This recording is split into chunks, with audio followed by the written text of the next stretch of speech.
This delicious piece of meat is a beautiful pork neck, and I smoked it just like I would with a brisket. But will it be just as juicy and tender? Let's find out. A big thanks to Borniak Smokers for sponsoring this video. And this is it. This is my pork neck. It is cheap, it has loads and loads of fat, and especially the intramuscular fat that will render down perfect and make for great barbecue. Normally I would just season this heavily, put it on the barbecue and turn it into pulled pork. But maybe this cut is going to be even better if we treat it like a real brisket. Get that beautiful rendered down fat, making it nice and juicy. And then instead of cooking it all the way to pull, get it into nice slices that will pull apart at the slightest touch. And if all of this is going to work, we might just get better value out of this beautiful piece of pork. But I don't know if I can render down the fat real good like with the brisket. So that's what we're going to find out today. Just like with the brisket, I'm not going to use a binder this time. I'm just going to sprinkle on the PitmasterX Texas barbecue rub, which is salt, pepper, garlic, onion powder. You can buy this either in the stores or get the recipe from our website. Of course, I'm going to keep my eye on the temperature with the meter wireless thermometer. And then it's time to fire up the Borniak smoker. The pork neck is going on the rack at the same level where the thermometer is that controls the temperature in the barbecue. Underneath I'm placing a dripping pan, and completely at the bottom I have two bowls, one to catch grease and the other one for the wood chips to fall into after they burned up by smoking. To make sure that the wood doesn't catch fire, I'm putting in a little bit of water. Set the controller to smoke at a temperature of 120 degrees Celsius. Add some wood chips to the hopper. The first thing that I want is some smoke flavor on this pork neck. Because at low temperatures, this pork neck is going to pick up more smoke flavor. Now this is going to take a couple of hours and I will be checking back. And I will keep my eye on the wireless thermometer. I just got the notification that the pork neck has a core temperature of 70 degrees Celsius. And that is the temperature that I normally check on my brisket. I want to see then what the outside of the bark looks like. Has it picked up enough smoke? Does it have enough color to look pretty? And most important, is it starting to puddle enough? Now with the pork neck, it's a round piece of meat, so it's probably not gonna puddle. I still want to check to see what's going on. And as you can see, it picked up a beautiful smoke color. So that is going in the right direction. But what I'm missing is a little bit of crust, a little bit of bark, some texture to it. Let's close it up.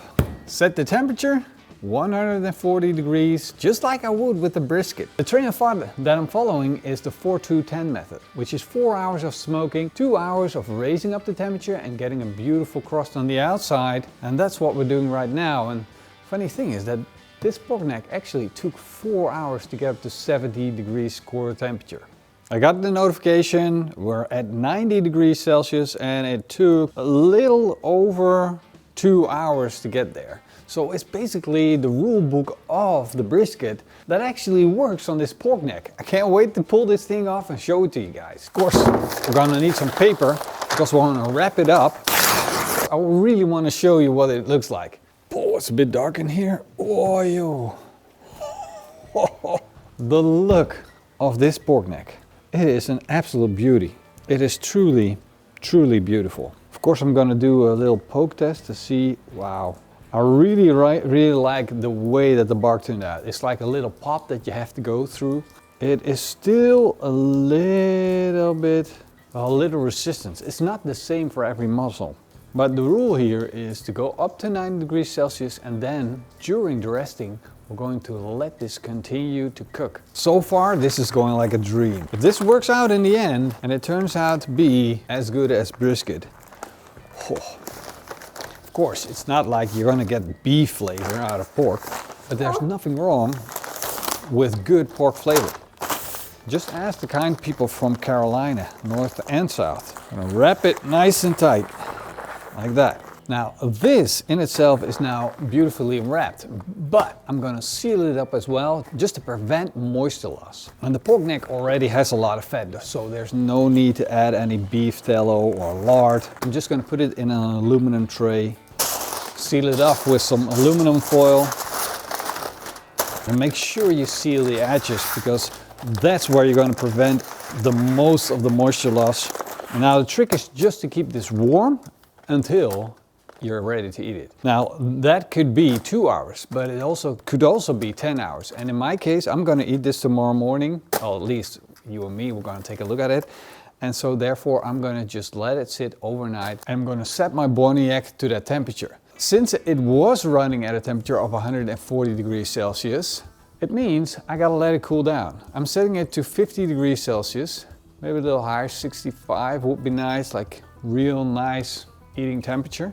But since it's so hot at the moment, I'm just gonna open it up and let it vent a little bit, get the heat out. And in the meantime, I will just show you my dripping tray. Now, as you can see, I've got some grease at the bottom of this tray, a little bit of fat. And what I could have done is to not put this tray in and have the fat drip down onto this plate, giving it little twirls of smoke and thereby creating a smoke ring on my pork neck. And if I would have that smoke ring, you guys would say, wow, that looks really good.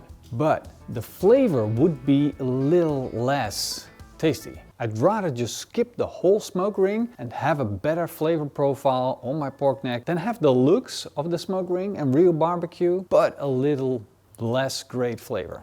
Where I now have this beautiful flavor. And as you can see, we're now currently at 55 degrees Celsius, which means I can put my pork neck in.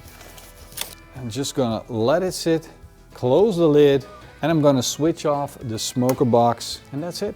Now all I gotta do is wait. And that's the cool thing about this method, the 4-2-10 method. It's not my invention, I just called it the 4-2-10 method.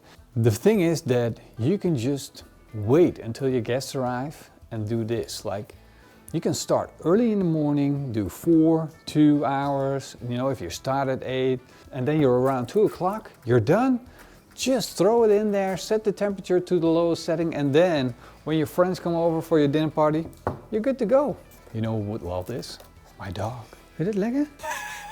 The dog thing says, hey, where's the food? Okay, I'll eat the scraps, but where's the food? I want the meat. It's a bit of a disappointment. And I'm recording this on Valentine's Day. I'm not scoring any points here, I know. I'll see you guys tomorrow.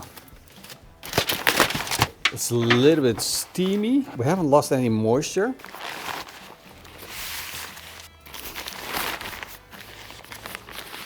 Wow. Let's get the juices on the board. Freaking insane. Look at the juices. It is so glistening and so shiny. Let's slice into this and take a look inside.